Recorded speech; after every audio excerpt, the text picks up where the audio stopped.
Hello friends, আমি অর্পণ। তো আজ ভিডিওটা খুবই ইন্টারেস্টিং একটা ভিডিও হতে চলেছে, তাই ভিডিওটা স্কিপ না করে প্রথম থেকে শেষ অবধি দেখতে থাকো বন্ধুরা। তো টলিউডে আসতে চলেছে বাংলার সবচেয়ে বড় পুলিশি কপ ইউনিভার্স। ইয়েস বন্ধুরা, তোমরা ঠিকই শুনছো। এর হিন্টস আমরা এর আগে অনেক ইন্টারভিউ তো দেখতে পেয়েছিলাম, বাট এইটা কিন্তু শিওরলি হতে চলেছে। এবং এই লেভেলের মাস অ্যাপিয়ারেন্সের যে সিনেমা, যে অ্যাকশান থাকতে চলেছে, এটা এর আগে কখনো হয়নি। বাংলা সিনেমায় এই ফার্স্ট টাইম এইরকম একটা কপ ইউনিভার্স আসতে চলেছে, এবং যেটা কিন্তু মাল্টি স্টারার মুভি হতে চলেছে। ইয়েস বন্ধুরা, 1984 সাল নিশ্চয়ই মনে আছে তোমাদের। বাংলা ইন্ডাস্ট্রির সিনারিওটা জাস্ট চেঞ্জ করে দিয়েছিল। নতুন একটা জোয়ার এসেছিল, বাংলা সিনেমা দেখার যে আগ্রহটা সেটা কিন্তু আবার হয়েছিল সমস্ত মানুষের। 1984 সালে যে সিনেমাটার নাম ছিল শত্রু, তোমাদের নিশ্চয়ই মনে আছে। শুভঙ্কর সান্যাল, ইন্সপেক্টর শুভঙ্কর সান্যাল অর্থাৎ রঞ্জিত মল্লিকের যে ক্যারেক্টারটা, কি জাঁকদেল একজন অনেস্ট পুলিশ অফিসার, এবং কি ভয়ঙ্কর লেভেলের যে অফিসারকে দেখে সবাই কিন্তু কাঁপতো রীতিমতো। সেই সিনেমাটাতেই মনে আছে নিশ্চয়ই তোমাদের, একটা ছোট্ট রোল ছিল, একটা এমএলএর ছেলে হয়েছিল প্রসেনজিৎ চ্যাটার্জি। 1984 সালের কথা বলছি। সেই সিনেমায় কিন্তু প্রসেনজিতের একটা ছোট্ট রোল ছিল, যে সিনেমাটায় প্রসেনজিৎকে বেদরম্মার মারবে রঞ্জিত মল্লিক অর্থাৎ শুভঙ্কর সান্যালের যে ক্যারেক্টারটা। কারণ সে মেয়েদেরকে নোটিস করছিল, বিভিন্ন রকম টোন কাটছিল প্রসেনজিৎ, সেই জন্য কিন্তু তাকে বিভৎস লেভেলের মারধর করে এবং জেলে পুড়ে দেয়। তো সেই সময় বিগেস্ট ব্লকবাস্টার হয়েছিল কিন্তু সেই শত্রু সিনেমাটা, এবং তার রেস এখনো অবধি কাটেনি। সেই শত্রু সিনেমাটা দেখেনি এমন কেউ নেই, বিশেষ করে আমার চ্যানেলের অর্পণপাড়ি অফিসিয়াল চ্যানেলের যারা সাবস্ক্রাইবার মেম্বাররা রয়েছো, তোমরা যারা সদস্যরা রয়েছো, আশা করছি তোমরা 99% তোমরা সবাই ওই শত্রু সিনেমাটা দেখেছিলে, পুরনো শত্রু, যেটা 1984 সালে রিলিজ করে।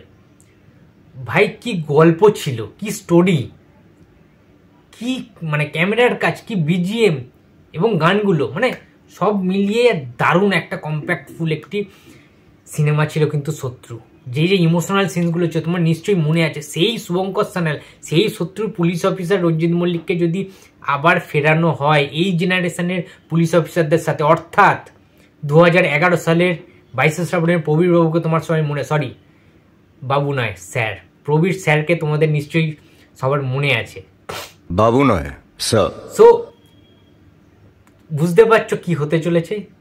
প্রবীর রয় চৌধুরী, আচ্ছা অনির্বাণ, দশমতরতে দেখলে 2024 অনির্বাণের ক্যারেক্টারটা যে কি লেভেলের একজন, মানে সিয়ানা সেনের টক্কর দেওয়ার মতো একজন অফিসার। সো অনির্বাণ, প্রসেনজিৎ, ওদিক থেকে যদি রঞ্জিত মল্লিক আসেন, আর আমাদের এইখান থেকে যদি দেব বা জিৎ কেউ হয়তো থাকতেও পারেন, নাও থাকতে পারেন, বাট এটা কিন্তু একটা মাল্টি স্টারার কব ইউনিভার্স। সুতরাং কি লেভেলের হতে চলেছে তোমরা জাস্ট ইমাজিন করো বন্ধুরা। যেটা পরিচালক হতে চলেছে সৃজিত মুখার্জি, অবশ্যই সৃজিত মুখার্জি, এবং তিনি কিন্তু রীতিমতো এটা নিয়ে লেখালেখি শুরু করে দিয়েছেন। কারণ এখন থেকে না শুরু করলে কিন্তু 2025 কিংবা 26-এ কিন্তু এই সিনেমাটা আসবে, এটা কনফার্ম। এবং এখন থেকে ঠিকঠাকভাবে যদি স্ক্রিপ্ট না লেখা হয় তাহলে সিনেমাটা কিন্তু, তার কারণ রঞ্জিত মল্লিকের বয়স কিন্তু দীর্ঘদিন বাড়ছে, এবং ফিটনেসটা তোমরা সবাই জানো যে একটা পুলিশ ইউনিভার্সে ফিটনেসটা খুব জরুরি কিন্তু। সুতরাং এখন থেকে তাহলে তাদেরকে মেনটেন করতে হবে, বডি ট্রান্সফরমেশন করতে হবে, ফিটনেস দেখতে হবে, নিজের খাওয়া দাওয়াটাকে চেঞ্জ করতে হবে। তো রঞ্জিত মল্লিকের তো বয়স কম হয়নি। সুতরাং যদি বন্ধুরা এটা সত্যি সত্যি হয়, হবে তো নিশ্চয়ই, তাহলে কিন্তু জাস্ট কাঁপবে হল। বাংলার সমস্ত হলে কিন্তু আগুন জ্বলবে, আগুন। এবং গ্রাম বাংলায়, প্রত্যন্ত গ্রাম বাংলায় প্রসেনজিৎ রঞ্জিত মল্লিকের এই কেমিস্ট্রি, এই যে জুটি অনস্ক্রিন যে বন্ডিংটা তাদের মধ্যে, আমরা প্রচুর সিনেমা দেখেছি প্রসেনজিৎ আর রঞ্জিত মল্লিকের একসাথে। সেটা সংগ্রাম সিনেমা হতে পারে, সেটা আমাদের প্রতিবাদ হতে পারে, প্রচুর সিনেমা, কটা সিনেমার নাম বলবো আমি, সূর্য সিনেমা হতে পারে সেটা, ঠিক আছে। প্রচুর সিনেমা রয়েছে রঞ্জিত মল্লিকের সাথে প্রসেনজিতের, এবং সেই লেভেলের কিছু কিছু সিনেমা রয়েছে কিন্তু, মানে সুপার টুপার ব্লকবাস্টার হিট সিনেমা প্রচুর রয়েছে প্রসেনজিৎ রঞ্জিত মল্লিকের। এবং তারা দুজন যদি ফেরেন একসাথে এবং ক্রিমিনালদেরকে ওইভাবে ঘায়েল করেন, এবং সেটা যদি একটা মার্ডার থ্রিলার হয়, তো বুঝতে পারছো বাঙালি আর কি চাই, বাঙালির আর কি চাই। এবং আমি যেটা শুনছি এটা SBF এবং জিও স্টুডিও কিন্তু প্রডিউস করতে চলেছে এবং ওই ইউনিভার্সটা কিন্তু প্যান ইন্ডিয়া রিলিজ করা হবে। বিগ বাজেটের একটা সিনেমা হবে, যেটা বিশাল বড় একটা স্কেলে কিন্তু তৈরি করা হবে। সুতরাং সেটা যদি হয় তো বস কাঁপিয়ে দেবে জাস্ট, ঠিক আছে, বক্স অফিস জাস্ট আগুন ধরিয়ে দেবে এরা। তো বন্ধুরা, এই সিনেমাটাকে নিয়ে তোমরা কতটা এক্সাইটেড? তোমরা কি চাইছো যে বুম্বাদা ওই অবতারে, মাস অবতারে আবার অ্যাকশানে কাম ব্যাক করুন এরকম একটা বিরাট বড় কব ইউনিভার্সে?